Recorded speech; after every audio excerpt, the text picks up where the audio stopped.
Hey, Nicole, thanks so much for joining me on a well-designed business today. Hi, great to be here. Yeah, so it's so funny because in my mind, I totally associate you with IDS. I just wanted you to know And I that. Like, guess that's good. yeah, right. Like I feel like that's where we always run into each other, Mhm. right? At interior design society events, whether it's their major conference, which as we're recording this, it's coming up in Santa Fe in Yep, the fall of 2024, right? looking forward to it. Yes, I know, gonna be fun, and so I'm glad that IDS has brought us together. You're one of many interior designers that I've met through IDS and through the different conferences through the years. Fun for me to get to know Nicole. Pretty big business you're running over there, my friend. And what I can tell from the intake form and reading your website and talking with you for a few minutes off air, that there's seasoned professionals and there's seasoned successful professionals. They are not always the same thing. Okay. And if they were, by the way, they would not need my podcast. They would not need to be on the air. So don't mind me. I don't have any shade to anybody who's still trying to work it out. Thank God, and come on over and let's try and help you, right?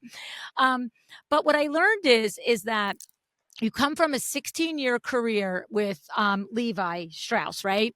And Levi Strauss is basically the devil wears Prada industry, whether that particular company was like that or not, but that is a tough It industry. is. So talk to me about your career at Levi Strauss and how that informs your work over the last, 16 more years Mhm. as an interior designer and having your own company. Yeah, I started working with Levi's right out of college. Actually, it was in my last semester of college, and I was able to take a work study program and get college credit for going to work and started just assisting a sales rep and worked my way up through the ranks very quickly.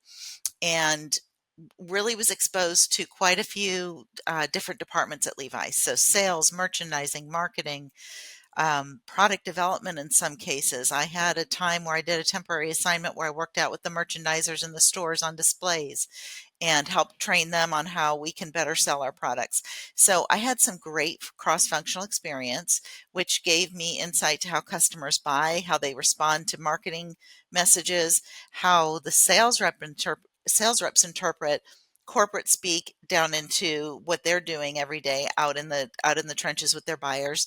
And believe it or not, all that relates into the fashion from the fashion industry into the home interiors industry.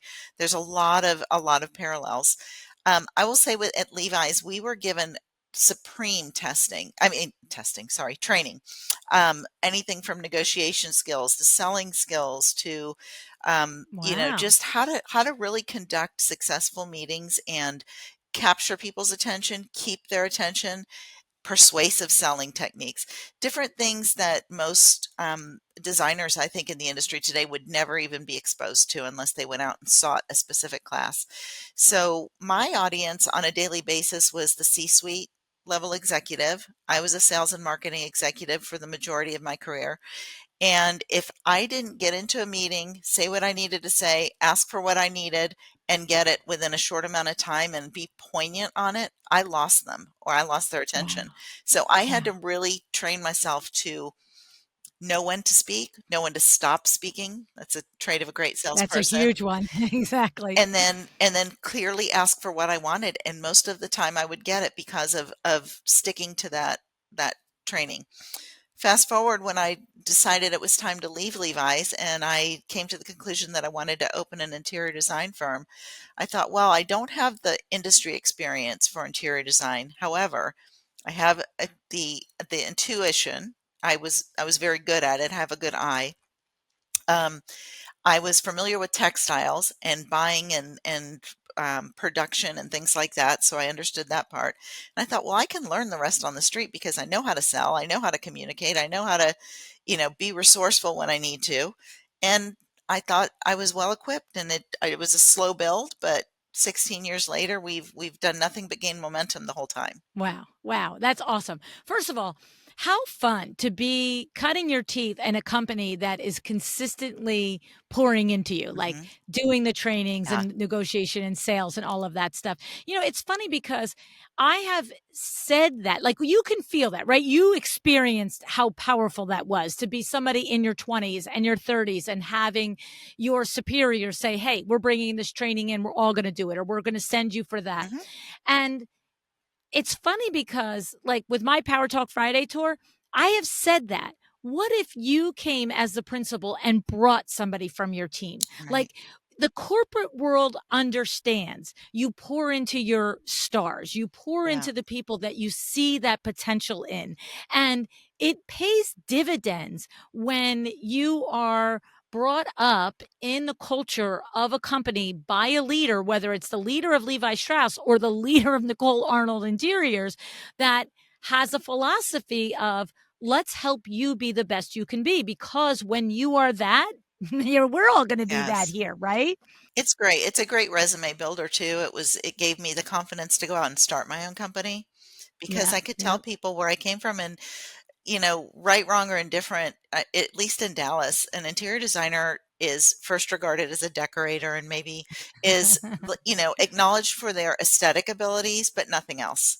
And when my Mhm. customers meet me and they say, wow, you really know how to manage a project and run a business and communicate, and it's the whole package, they're pleasantly surprised, but nonetheless surprised because Yes. it's not Yeah. a typical experience. Right.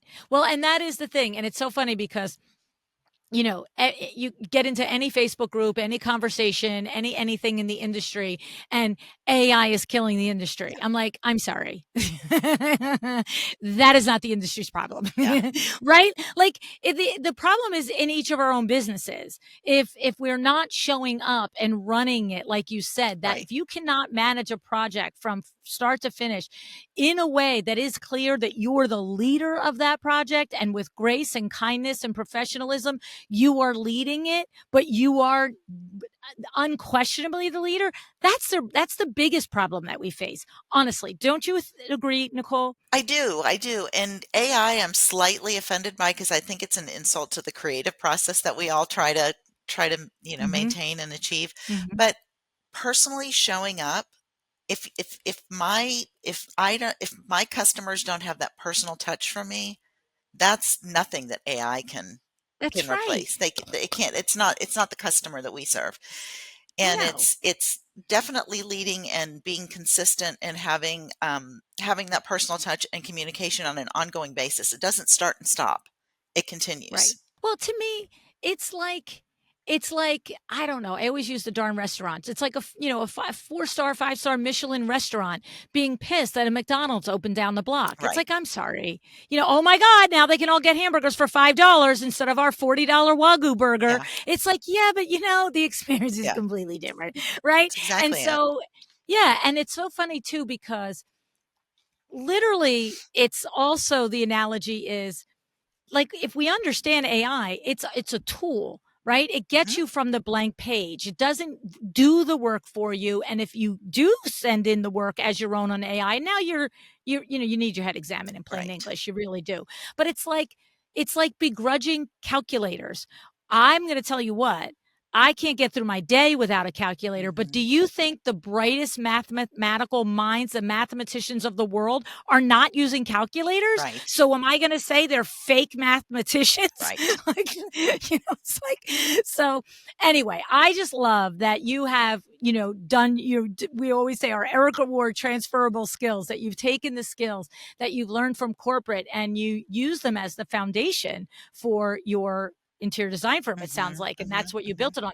And it was also interesting the way you said, like you didn't have the hard experience as a designer, but you had the business chops, right? And it's like the same thing. I mean, you've hired many, I'm sure, employees over the course of your 16 years. Hmm. It's like I would take somebody all day long, like at Window Works back in the day, that has salesmanship, that has personality Exactly. skills, that over somebody that knows what a Hunter Douglas blind is any day of the week. Right. I'll teach you that part. I Yeah. can't teach you a work ethic. I can't teach you, you Critical know, thinking. Like, yes, just right? understanding and that nimbleness to be able to make a decision on the fly and have confidence in it and show your customer the confidence in your decision. Exactly. That cannot be taught. No, no, and if it is, it takes a long, long, long time. You know what Yeah, I mean? I don't have time for So I that. yeah, I mean, I would rather look at 2 candidates that have one has if I'm looking for an admin experience and interested in design than somebody who's got who's done 16 internships as a design assistant, but doesn't have the slightest way how to get around Canva or Yeah. SketchUp or anything else. Yep. It's like, stop, right? Agree. Okay. So now here you go. You transfer your skills, you open your business. By the way, what was the deal? Like, why did you always were like this aspiring interior designer? Or you like always, were you the girl that moved the furniture around when you were a kid, all Well, the no, things? I did do that kind of stuff, and I would go with my mother-in-law from time to time. She was an office manager at a real estate brokerage, and she'd say, "Oh, Okay. this house needs to be staged. Do you want to help me come move some stuff around and set it up?" And we would do that on Oh. weekends. My husband was in the golf industry, and so he was gone all weekend. I didn't have it was before I had my son, and it was something to do. And like I said, I have a good sense of scale and spatial awareness, so that came very naturally to me. And it just progressed when I realized it was time to leave Levi's. I thought, Mhm. I think I could do this. It was either that or open an art gallery. Those are Oh, my interesting. 2 top, my 2 finalists, if you will. Okay, Yeah. okay. And you're glad you did the Yeah. interior design? Yeah, Yeah, definitely. yeah. Yeah, that's cool. That's cool. Okay, so now you build this company, 16 years, multiple million dollars in revenue, 8 people on your team. When you did your intake form, you boiled it down to 3 things. And Mhm. of course, we both have been around the bush and we know that it takes a lot more than 3 things, but you Yes. boiled it down to 3 things: Mhm. referrals, process, and communication. Mhm. And I love these 3 things Okay. because I see the analogies and I, can guess the places that you're going to go. But talk to me first about referrals and how that has been one of the pillars of growing your business, Nicole. So when you start at ground zero, you have no other choice. You have to make friends and you have to tell people what you do and you have to network and things like that. And who do you know that might need my work? And this is what I can do. And how do you earn those referrals? So I'd go to networking meetings. I would ask people what's important to them. I spent a lot of time developing a survey that could give me really good probing questions so I could zero right into what the clients wanted. And then once I satisfied a client, no matter if it was just a part of a room back then or a whole room, I wasn't really doing multiple rooms when I first started. Mhm. I would ask them what did you like most about this? Who do you know that might appreciate this? Because I can do the exact same thing for them. And then just magnify that. Over the years, we have more formalized processes of getting reviews and referring things, but basically the consistent um, service that we give our clients and them being happy with our service, it kind of happens automatically, but we do have to prompt. We, Okay.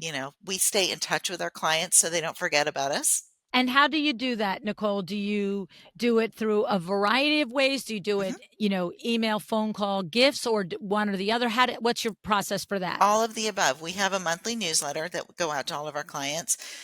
If I haven't talked to somebody in a while, typically I'll pick up the phone and call them and just say, "Hey, how are you? I haven't talked to you in a while. It's been a while since we've done your project. Anything new with the kids?" Things like that.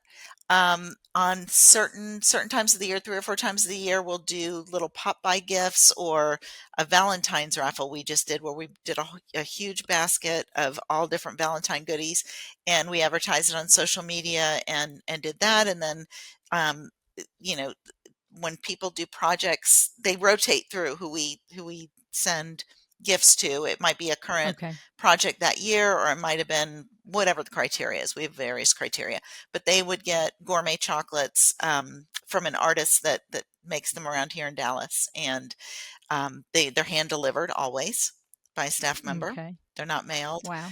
Um, and we do things that are seasonally appropriate. Like last year, we did gourmet ice cream scoops that have a fluid in them that when you put them to the ice cream, it helps thaw it enough so you can get into it. And they were our beat the heat gifts. And they weren't an ice cream person; they got a wine bottle cooler thing, a thing you stick in the wine to cool it. So, Okay. we just try to be cute with it, but fun, and think of something that people will appreciate and remember us. So I want to get in the weeds here on this because I have to say, first of all, You know what you're doing. You're saying it all like, well, everybody knows this stuff. This is the easiest thing in the world to do. And these are literally the types of things that when I am either in a coaching session talking about building a referral base, Mhm. or we're at a live event, a panel discussion, where people are like, yeah, but what do I do? And so, in the weeds a tiny bit, Mhm. the phone calls. Okay. So is that an organic thing where you're just like, you know what? I haven't talked to Sally Smith in several months, and I know her one kid was going to graduate college. And so I'm going to call.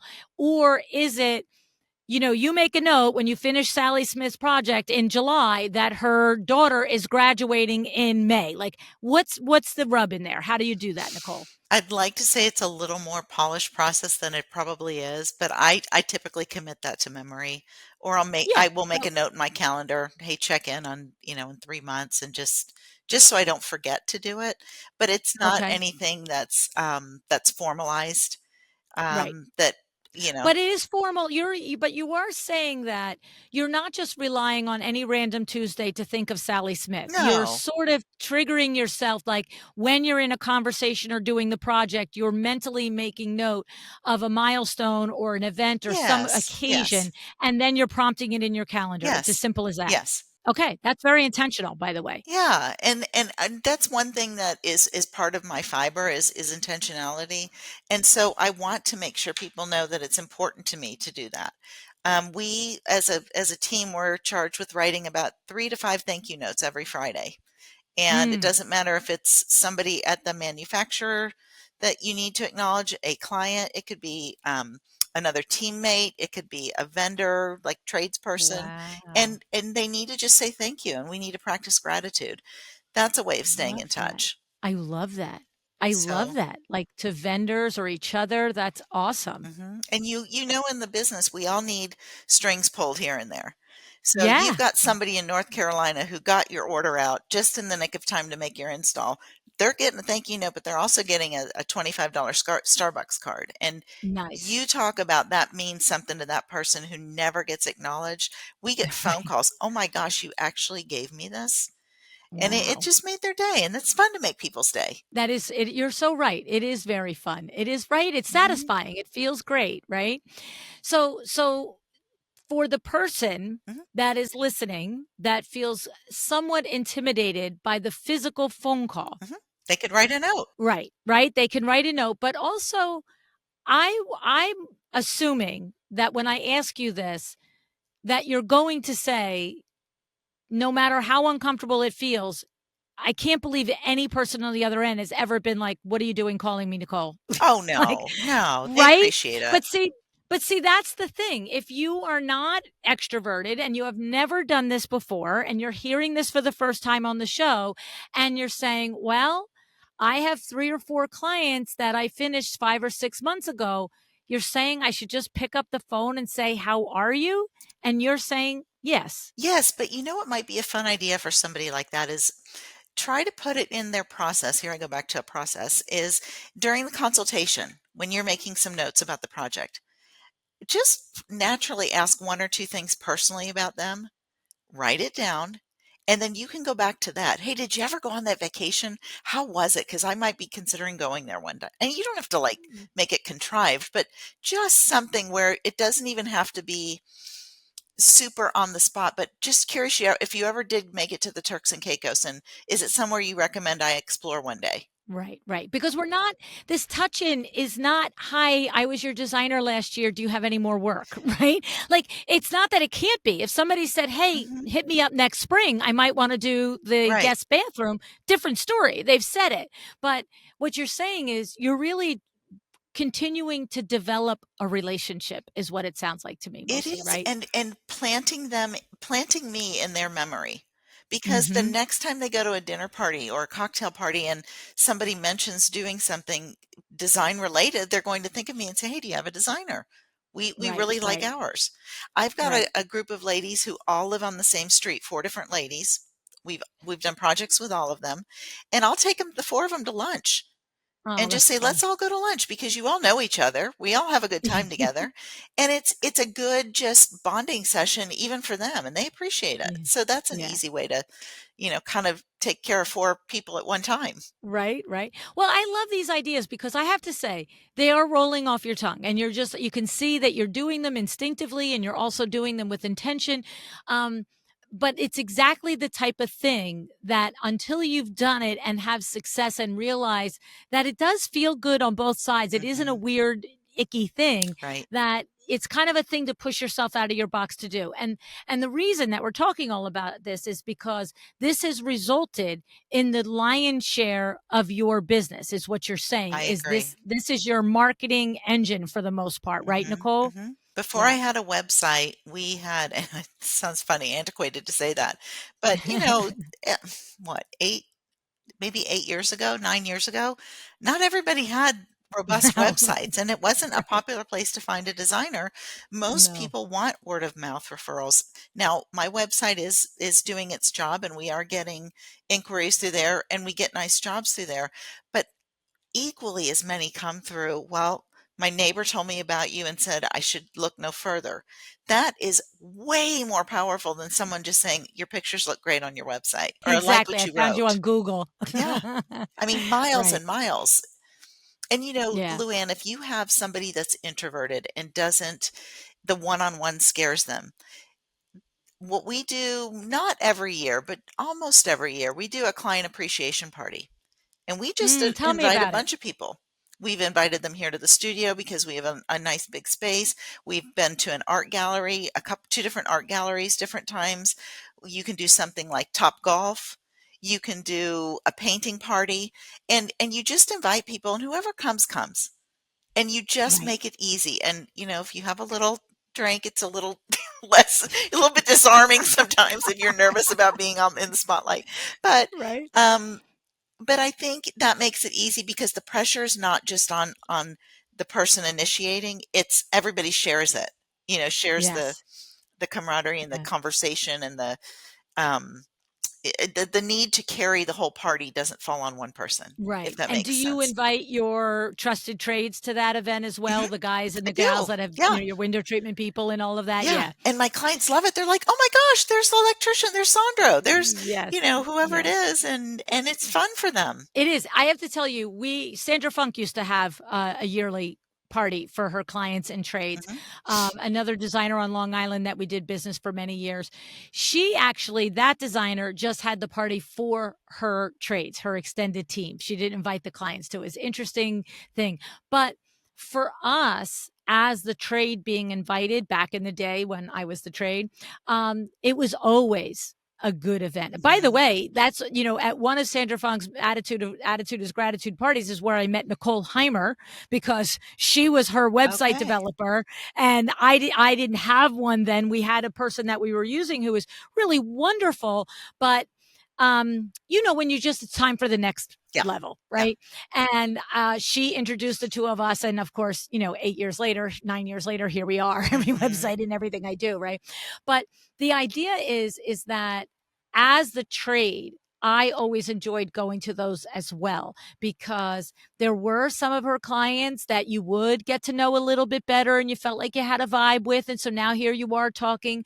There were others I can remember another time where it was a little sticky with one client often, and it just not for any reason, but just I wanna just say, like, personality Mhm. differences, like, they were very buttoned up, and it was always very blah, blah, blah, and now I found myself, turned around at the cocktail party, and there's this couple, and, my brain inside voice is like, "Oh, hell." Yeah.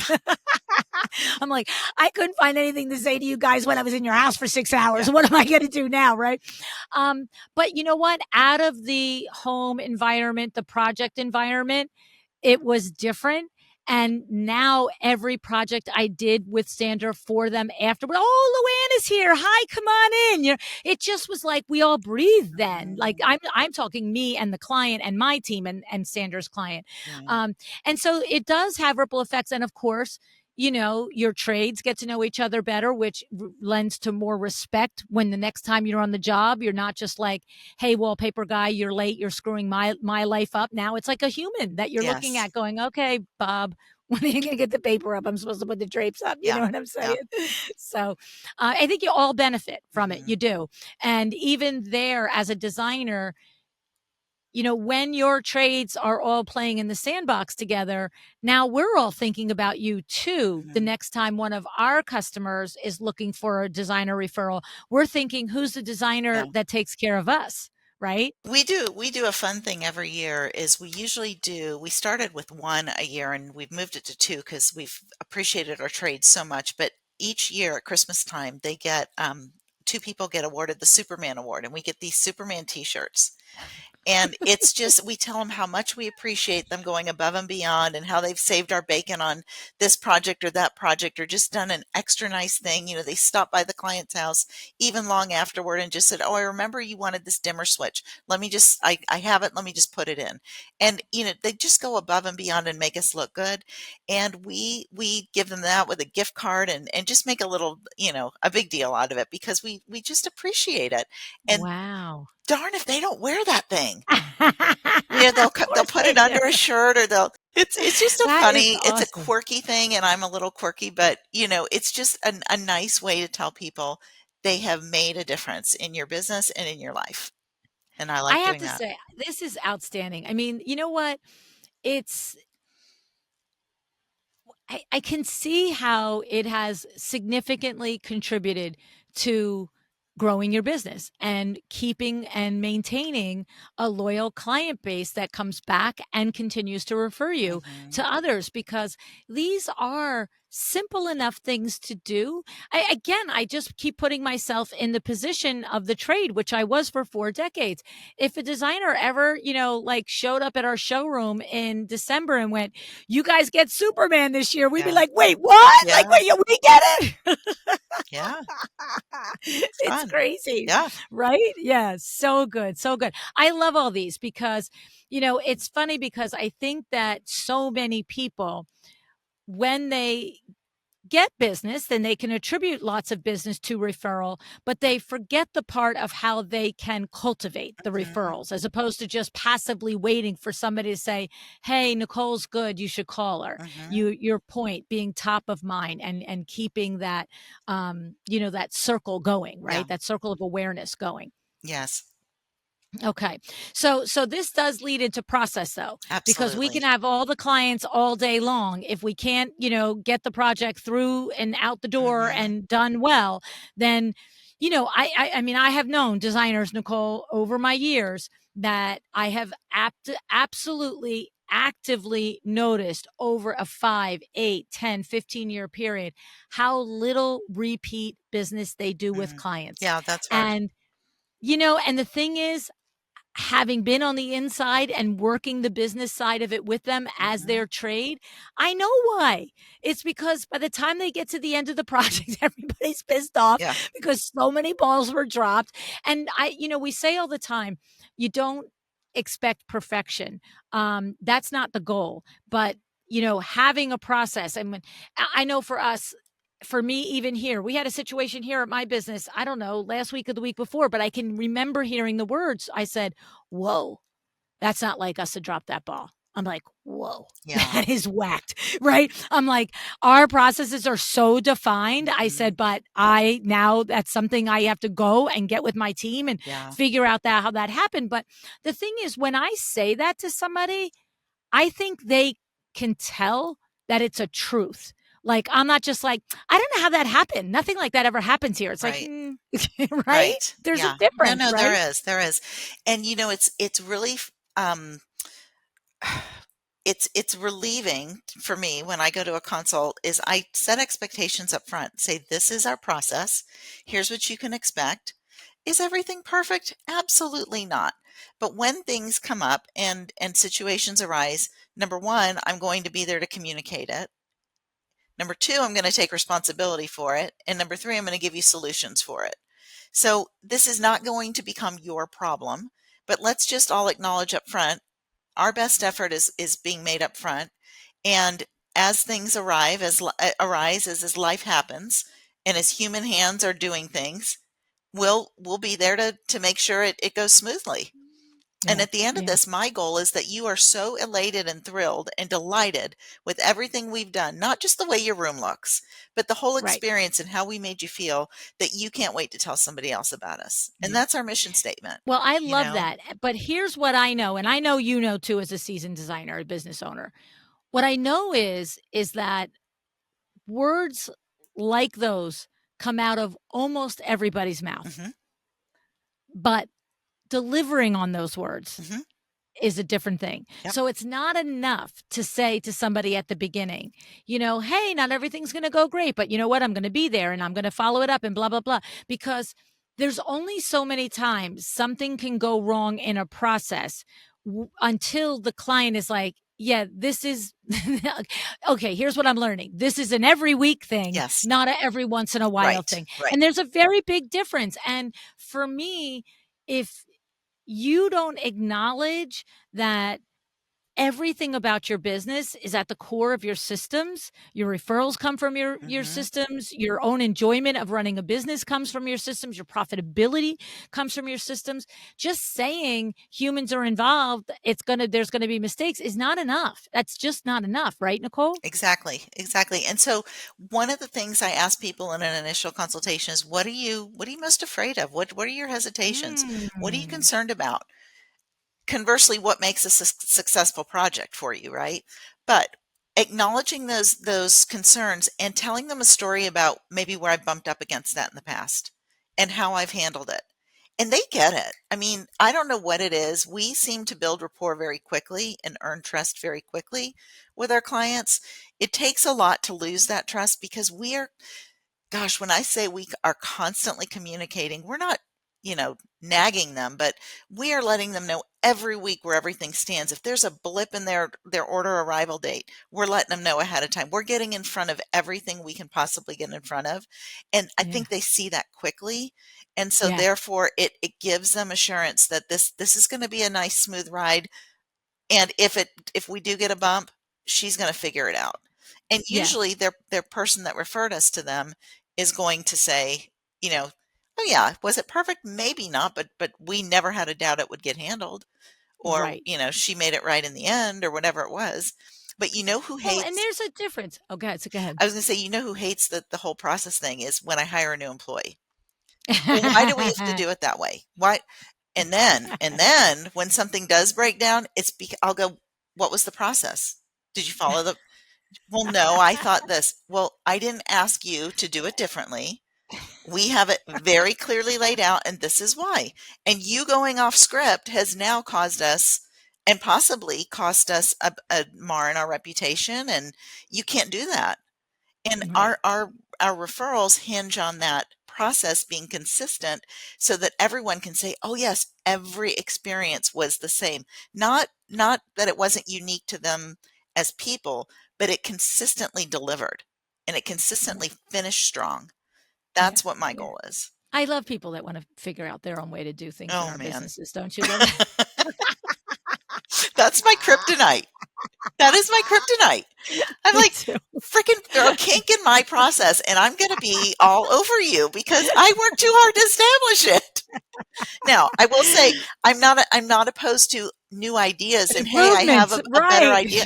Okay, let's Exactly. talk about it. Show me how it works." And then everybody's going to get on board with it if we agree to 100%. implement. But you're not doing it 100%. just on your own at your desk.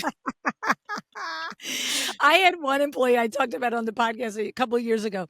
We had one new hire. This is when I was still very actively involved in Window Works. And we had one new hire that came in. I had great hopes for her. She was going to be a design sales assistant coordinator. Uh-huh. So basically, it's a fancy freaking word for she was inside sales support Okay. for the admin team and the window treatment sales team, right? Okay.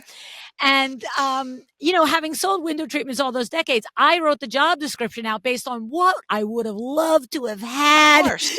as help on Yeah. the back end every time I was doing a project, right? So, we're not in a lane. I'm not like writing a job description for an installer here. Right. We're in my lane, Yeah. right? And the thing was, I remember like the first, I've trained 1,000 people in this business over 40 years. I Okay. promise you, right? And we have had, for the most part, a very uninterrupted process and system. Uh-huh. It gets better. We had to add the fact that there's cell phones. I came in and when we started the business, there were no cell phones or no computers.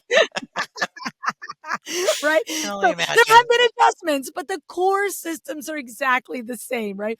And I will never forget. It was like 3 to 6 months into her working here, and she's consistently doing, I'm just going to say it, dumb stuff, like dumb mistakes. And I didn't say that in person. That's Mhm. my inside voice, but I'm like banging my head against the wall going, you seem intelligent. Why is it that you still can't manage to log fabrics in the fabric log? Like this was the one thing that it was like so clear in my mind.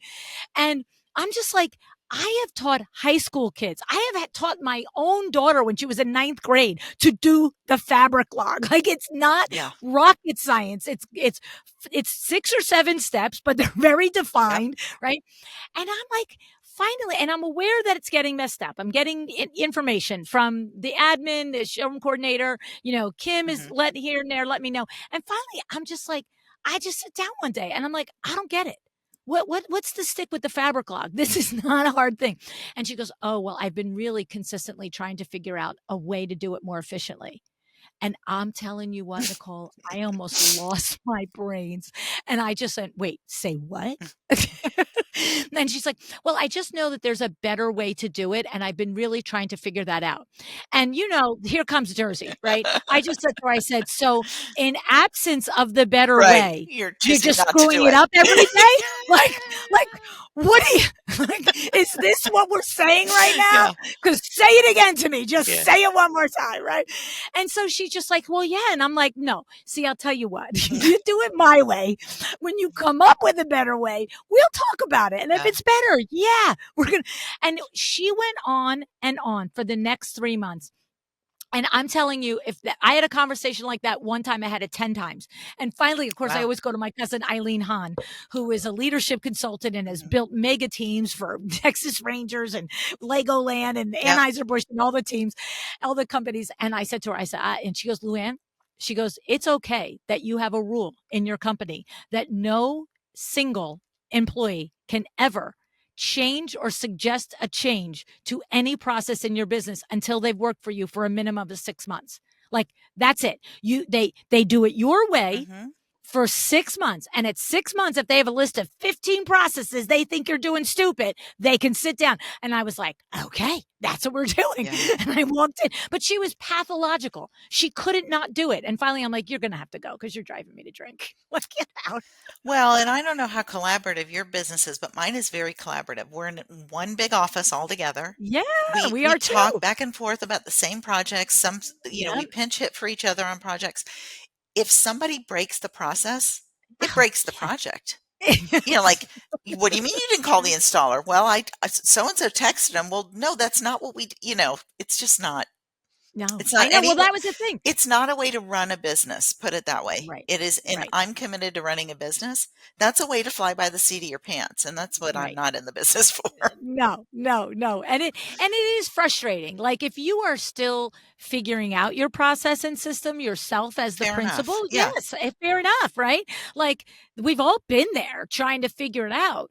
But when you have it figured out, like yes, I hear you. You'll take a good suggestion on an Mhm, improvement. mhm. But like I said, like this woman's looking at me doing it wrong for 3 months because she's trying to figure out a better way to do it. I'm just like, Good no, grief.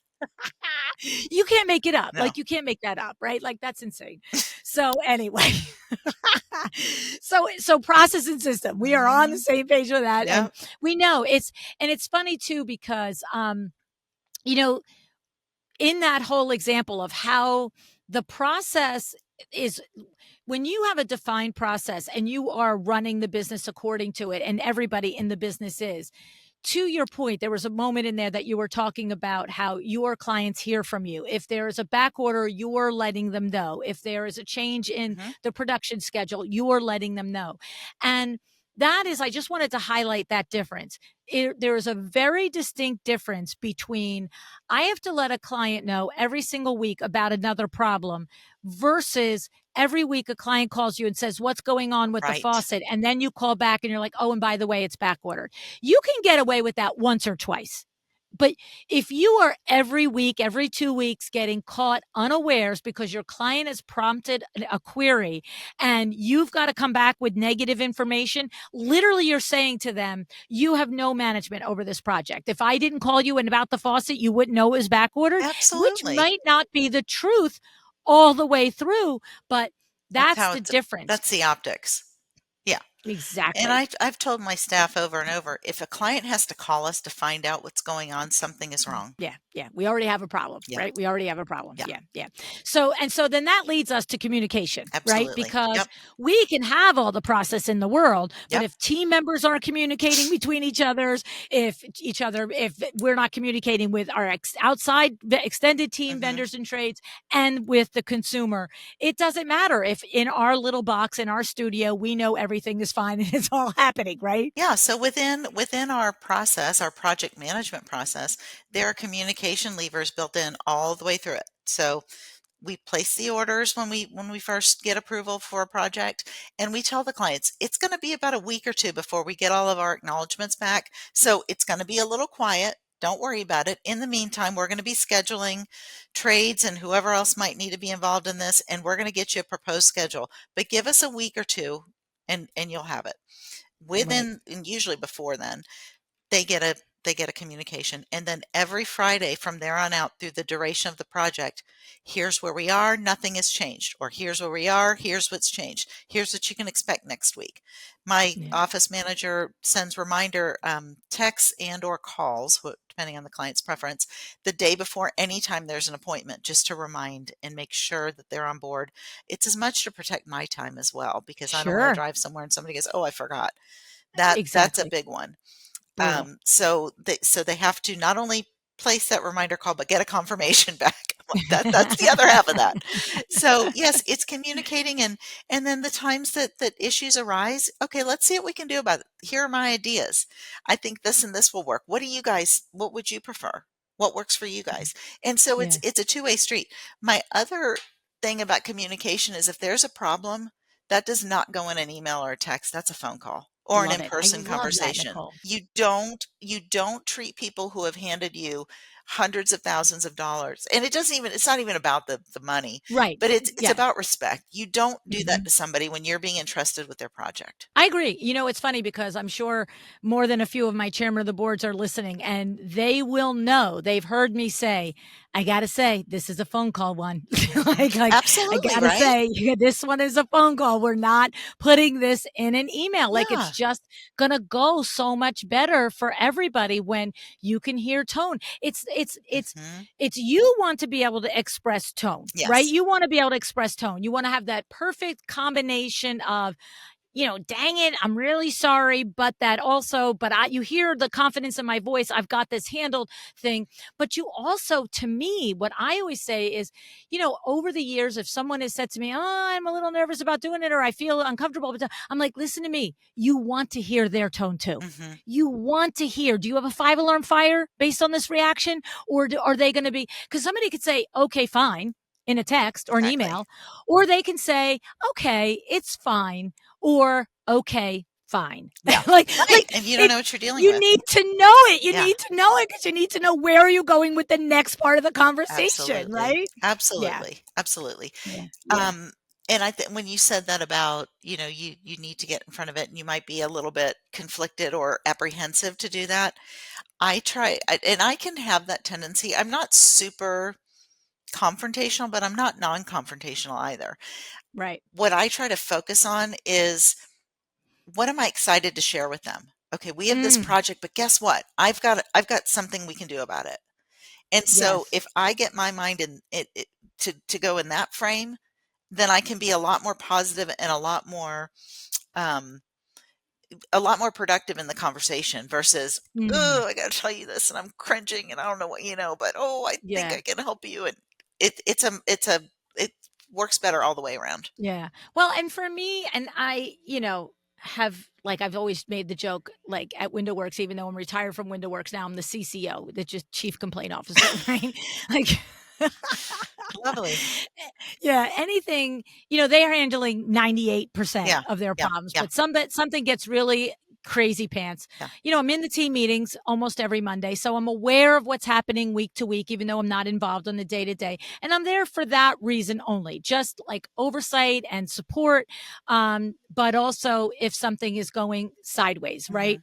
And the thing is, for me, I know that there is a combination of, yes, I understand the gravity of this. You've entrusted us with 40, 50, $60,000 for your window treatments, and that this is no joke. Like, not, these are not outside voice words. These are inside voice Yeah, thoughts, yeah, right? yeah. But it's like, it's not to be underestimated, the level of disappointment or anger that you might feel on this.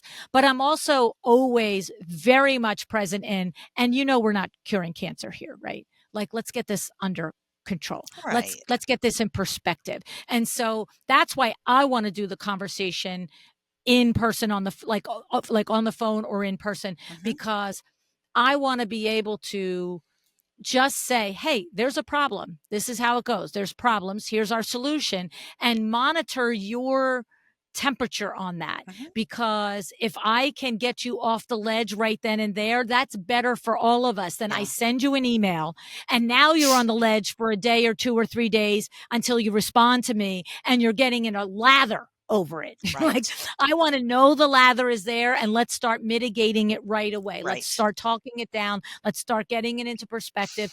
And believe me, I have been in situations where, you would think we were curing cancer. Like Mhm. I remember one time, Charles Pavarini, I love him like life, interior designer here in New York City, that we do his window treatments. And this is going back, oh my goodness, this has got to be going back. I don't even know if I was podcasting then, but he had a very, very important opening. So there was a lighting showroom, independent lighting showroom, and it had a studio space in New York City, like their own store in New York City. And they were, Charles is all about lighting. He's got Mhm. a book on lighting. He is a master at lighting. His projects are sick. Like, they're just so gorgeous. And the lighting is such an impactful part of his projects, right? And so I know this is his like superpower in his career. And so he calls me and he's like, I'm gonna need a big favor. And I'm like, okay, what? And he's like, this company is inviting me to do like a pop-up, and we can create a little vignette right in their it's like a storefront Mhm. right in their storefront when you walk in, and then they're going to have like a cocktail party, and blah blah blah. Uh-huh. And I'm like, okay, great. And he's like, we have 10 days. I'm like, wait, what? And he's like, Lou, I got 10 days. I wasn't going to say, hey, need more time. He goes, they don't think it's a big deal to create a pop up at the front of the show. But, it's like you guys. Like, I could throw a party this afternoon and I'd be like, hey, bring beers and wine. Yeah. And you'd be like, oh no, I got to get favors and I got to decorate this and I got to do that. Like, you designers just do it different, right? So he didn't want to lose the opportunity, and he needed me to come through. So I like clear the decks. I run into New York City. He gets, I want to say it was like Gucci or somebody, to donate like 4 yards of fabric that was like $500 or $600 a yard. And he wants me to make this like Roman shade thing for this little pop up at the thing. Well, I go in, I run in and I measure. You don't think I'm ever going to forget this. 117 inches long. Okay. Okay. And I go to my workroom. I'm like, you have 3 days to make this, because I'm getting the fabric on Tuesday and I need to Mhm. install it on Thursday, and this is how it's going to go, and blah blah blah. We do everything. We get there the day before, thankfully in the morning, and Billy calls me and he's like, it's 107 inches long. And I'm like, wait, what? And because I had just measured it a week ago, I'm like, no, it's 117. He's like, no, but it's 107. Oh my And I'm like, gosh. oh my God. He's like, he's losing it. And the thing is, it's like, the opening was the next day. And so I like jump in the car, run to New York City, right? And Charles is there. And of course, him and I have been in a lot of hot water over the years together. And then he did a revised design, on how he could make it work and it would still be fine. But I had to call my workroom and said, I'm not getting it back to you till 6 o'clock tonight. I know you close at 5. Can you do this overnight? Give it back to me to the morning so we can get it installed before. It was insane. It's like, but like you do these things if you are working with your partners, and like I had to like call him and say, buddy, I blew it. I'm sorry. Like we're gonna make it right. Right. Here we are. We're at this point. All we can do is go forward. So you want to do it with a smile on our face and let us do it, do backflips for you, but it'll, We always say all of these things are going to go in our book someday, him and I. Yeah, right. But you're right. You do have to put it in perspective, because in the grand scheme of things, I mean, yes, it's important at that moment, at that time, but in the grand scheme, it's mice nuts. It's not, it's never, ever, ever going to move the scale for anybody's life. Right. Like, and the thing is, there's that dance between understanding the gravity of it and then like, and for him, this is him showing like the grace, like, okay, that was the design I wanted. What's the next design? What's the plan B design? You know what I'm saying? So, anyway, but communication, right? Here I am. I write 117 and then I put 107 on the work order. That's communication. That's checking and double checking, which I clearly did not do. Right. Very good. So closing thoughts, Nicole. Seasoned, successful. I know you interact with a lot of designers at IDS and also I'm sure other ways throughout the community. Dallas has such a big, huge, vibrant design community there. Final thoughts, you got this Kitaluka thoughts or words of caution, anything? I'm involved in IDS. I'm involved in ASID quite a bit. I love mentoring. And I take several opportunities to mentor students, mentor other business women who might want to go through career changes like I do. I'll speak to local colleges in Dallas in there. And I think I'm actually on one of the interior design boards for one of the colleges here. And it's just really fun to give back and encourage them to follow their dreams, whatever they may be. One of the colleges here, the one that I'm on the board for, has an associate's program for interior design. So a lot of those students are second career. And when I tell them about my experience, they're just like, oh my gosh, okay, this really can happen. It's not like I'm going through the motions and who knows if it's going to stick when I throw it at the wall and all that kind of stuff. But it's really fun to give back and do that. And I would say just keep trying and doing the things that you love. The only reason I do all these things that we've talked about, and the reason these different strategies are part of my business, is because I love doing them. It's not a grind to do them. It's because it's in the fiber of my being. It is what I love to teach other people. It's what I love to practice every day myself. Are we always perfect? No, of course not. But we try. I try every single day. And, I think it's like I said earlier, when I bump up against people that don't appreciate or don't respect those things, that's my kryptonite. And it just de-energizes me. Yeah, I hear you. And I just want to add to that. It's, you said something there that hit me between the eyes. It's you do it because you enjoy it and it's how you're wired, right? Yes. To be organized and process driven. And I want to say, and I've said this many times, it should not be news to anybody. I am not wired that way. I am not innately that way, but I have learned that it is so much more rewarding to develop a process and stick to it than throw the spaghetti at the wall. Because it is ultimately, as a business owner, I want to deliver a good experience, whether that's a podcast interview, that's a speaking engagement, whether that was window treatments in the day. And I learned the hard way that when I did my rebel ways and Vincenz was constantly like, this is how we do it. This is how we do it. You know what I mean?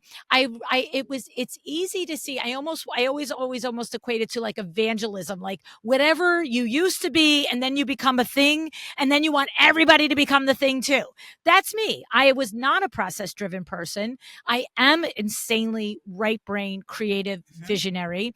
It is not in my DNA, but you would not know that now at this point because it's a non-negotiable for my businesses to be process driven because the results are so much better and Yeah, so much more predictable and so much better able to deliver it with consistency. And it's the only way.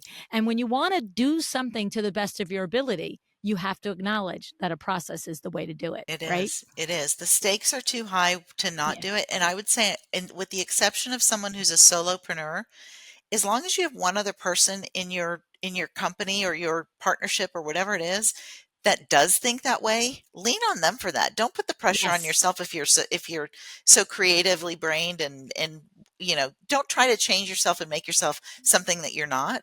Just Right. rely and trust that other Yes. person to do that for you and then lock arms on it. 100%. You don't think for 1 second I know how to put a single project or task in ClickUp, do you? I have a slice idea how to do it.